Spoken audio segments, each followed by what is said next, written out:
नमस्कार बंधुगण मु संजय मु आपको एसएन एजुकेशन चैनल को स्वागतम जनाऊँगी। आज आपण बहुत बड़ बिग अपडेट रही शिक्षा संबंधी अपडेट रही जो बंधु मैंने ये चैनल को नुआ कर अनुरोध से इनफॉर्मेटिव वीडियो पाइबापी सब्सक्राइब करनी।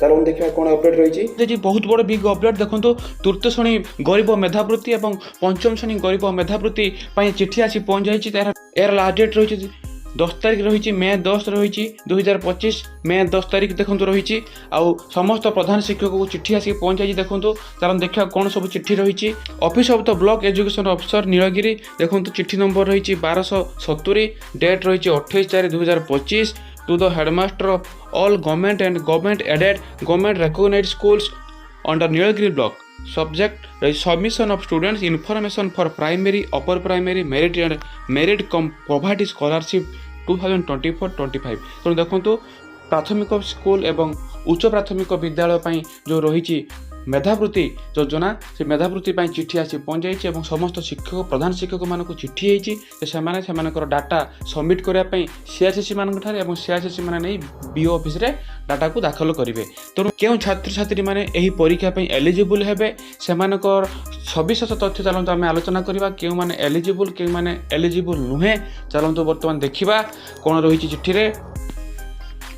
Sir, madam, I am to inform you that as per the government revised guideline गोटे रिवाइज है गाइडलाइन गोटे संशोधित गाइडलाइन आसी देखा कौन से संशोधित गाइडलाइन रही। लेटर नंबर 4824 डेट रही 11/4/2014 of Director of Elementary Education Odisha Bhubaneswar the scholarship examination for primary class 3rd now studying in class 4। तेणु जो मैंने बर्तमान चतुर्थ श्रेणी पढ़ुंट से पिला माने तृतीय श्रेणी मेधावृत्ति योग्य हे।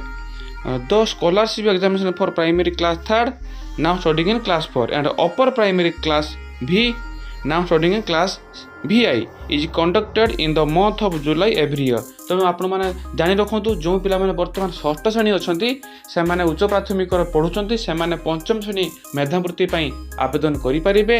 आउ बर्तमान जो पिला माने चतुर्थ क्लास पढ़ुंट से मैंने तृतीय श्रेणी पास कर वार्षिक परीक्षा दे चतुर्थ को जाइए से पिला माने तृतीय श्रेणी मेधावृत्ति आवेदन करेंगे। तो आउ कौन सब एलिजिबल क्राइटेरिया रही चलो आगू आम देखा।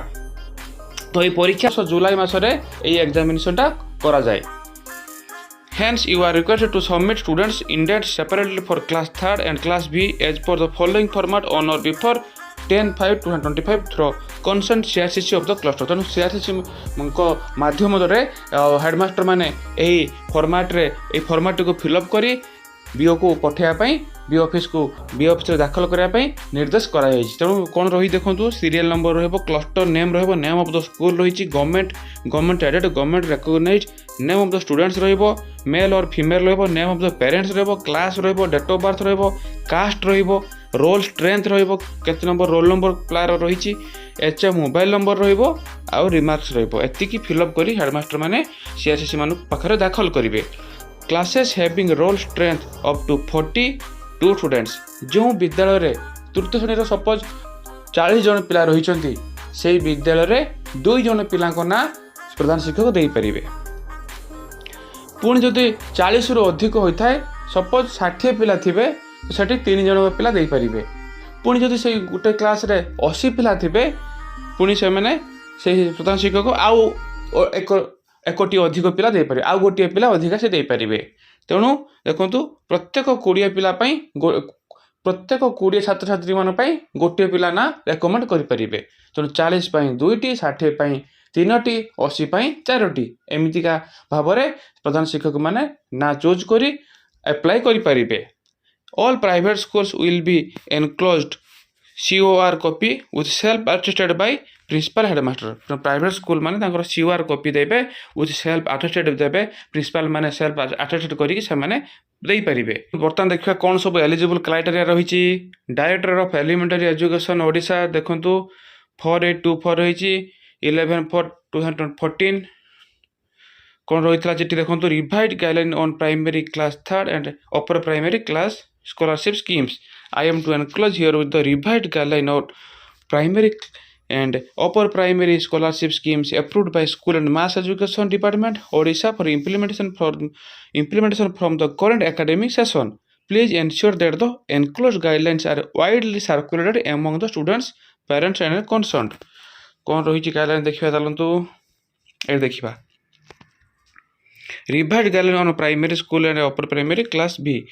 Various scholarships like primary merit cum poverty, upper primary merit and upper primary merit cum poverty scholarships are being awarded by the state government to meritorious cum poor students of Odisha at primary and upper primary for motivating students at primary and upper primary school. तो गरीब मेधावी छात्र छात्री मानक पई सेमानकु आगु को पाठ पढ़िया पई सेमानकु तमना उत्साहित करिया पई एही योजना सरकारंकर रहिछि.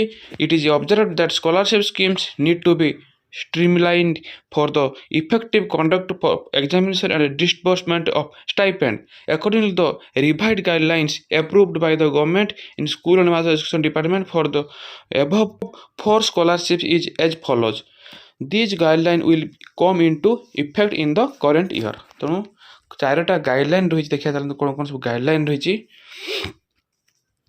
A student must be reading in government aided government recognized school for being eligible for the examination. जो पिला माने सरकारी एवं सरकारी अनुदान प्राप्त विद्यालय पढ़ुचंती एवं सरकारंकर रेकग्नाइज होइथिबो जोटी स्वीकृत प्राप्त होइथिबो सरकारंकर स्वीकृत प्राप्त विद्यालय से पढ़ुथुबो सेही पिला माने एही परीक्षा पई आवेदन करि परिबे. Students securing more than 60% marks in last annual examination are eligible to appear the common scholarship exam. जो पिला माने 60% मार्क रखिथिबे तृतीय श्रेणी किबा पंचम श्रेणी जो माने 60% मार्क रखिथिबे सेही पिला मानको प्रधान शिक्षक विचार को नै समान ना पठै परिबे. 3 नंबर होइछ कोन त following formula will be followed for selection of 4 students from one school. तेणु केमितिका पिला मानक पठाଯିब मु आपण मानक आगुरु भी कहिछि. देखंतु जदि कोनोसी क्लास रे 40 जन पिला थिबे तो से माने सेठु प्रधान शिक्षक 2टी पिला पठै परिबे. जदि 60 पिला थिबे तबे 3टी पिला, जदि 80 पिला थिबे तो 4टी पिला. तो प्रत्येक 20 जन पिला पई गोटे पिला पठै परिबे. 40 पिला पई 2टी पिला पठै परिबे. Maximum from one school 4 student. तो गोटे स्कूल रो मैक्सिमम 4टी पिला आसी परिबे. 4टी पिलारू अधिक पिला आसीपारे ना. तेणु यहाँ रहा आपर जुलाई मसरे हम. देखो scholarship examination for primary will be conducted in the month of July every year. Normally it would be on second Sunday of every July. तो जुलाई मासर द्वितीय रविवार रे ए परीक्षा अनुष्ठित हम. ये सीधा सड़क भाव कहुई. देखु द्वितीय रविवार रे ए परीक्षा अनुष्ठित हम. In case of any exigency, director will shift the date of approval of department. The result should be out by 4 weeks of conduct the examination. परीक्षा हबार 4 सप्ताह पर भावी नियंतु 28 दिन पर 30 दिन पर गोटे मास पर परीक्षा जब होउछि तार गोटे मास पर यार रिजल्ट आसी जिवो. Within the 45 days of the publication of result, all scholarship to be disbursed to the students. No deviation is allowed. Syllabus will compromise of entire syllabus of class 2. तेणु 45 दिन पर रिजल्ट बाहर 45 दिन पर पिला माने स्कॉलरशिप पाई योग्य होबे. तेणु कौन रही चलन देखा सिलेबस भी कौन रही देखीदबा. मैथमेटिक्स देखो आसो 20 मार्क आसो. आपंकर MIL आसो 25 मार्क आसो. देखु EVS एनवायरनमेंट स्टडी परिवेश विज्ञान आसो 25 मार्क. मेंटल एबिलिटी आसो 25 मार्क. तेणु एमतीका टोटाल 100 मार्क आप परीक्षा देवे. 2 घंटार परीक्षा हम. The duration of the exam will be 2 hours. 2 घंटार आप परीक्षा देवे.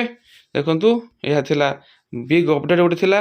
Annual income of the parents of the students appearing for primary merit poverty scholarship should not exceed rest 1.5 lakhs as specified in national merit scholarship of government of India. तेणु गोटे बाप बा गोटे परिवार जदि वर्ष को इनकम 1.5 लाख टंका अधिक हो नथिबो तेणु सेही माने এই পরীক্ষা পাই যোগ্য বিবেচিত হবে. Parents in position of Annapurna Antyodaya BPL card not submit income certificate. যে মানকর বিপিএল কার্ড রয়েছে বা অন্তোদয় কার্ড রয়েছে বা অন্নপূর্ণা কার্ড রয়েছে সেমানে ইনকম সার্টিফিকেট দেওয়ার আবশ্যকতা ନାହିଁ. সেমানে বিপিএল কার্ড বা অন্তোদয় কার্ডর জেরক্স দেদেলে ମଧ୍ୟ ତାହା ବିବେଚନା କରାଯିବ. ইনকম সার্টিফিকেট রূপে বিবেচনা କରାଯିବ. ସେଗୁଡ଼ିକ ବି ନାହିଁ।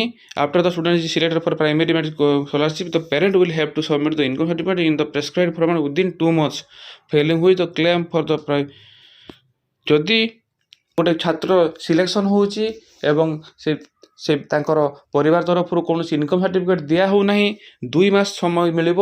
2 ମାସ ଭିତରେ ଆପଣମାନେ ଆପ୍ଲାଏ କରିପାରିବେ ଇନକମ୍ ସାର୍ଟିଫିକେଟ୍ ଏବଂ ତାକୁ ନେଇକି ସବମିଟ୍ କରିପାରିବେ। ଯଦି 2 ମାସ ଭିତରେ ଆପଣ ସବମିଟ୍ ନ କରୁଛନ୍ତି ତ ତାର କ୍ୟାନସଲ୍ ହେଇଯିବ, ତାର ଛାତ୍ରବୃତ୍ତି ପାଇବାଟା କ୍ୟାନସଲ୍ ହେଇଯିବ। ଦ student for primary merit and primary merit cum poverty scholarship will be selected from 1 common scholarship examination and from same panel list of each block and municipality. 7 students will be awarded merit scholarship. Next 7 students will be eligible for merit cum poverty scholarship. In case of Berhampur Municipal Corporation, Kotak Municipal Corporation, the number of selected students merit cum poverty scholarship 14 each and the Bhubaneswar Municipal 15. तो municipality ପାଇଁ ଅଧିକ ରଖାଯାଇଛି। ଦେଖନ୍ତୁ 7 ଜଣ ରହିଛି,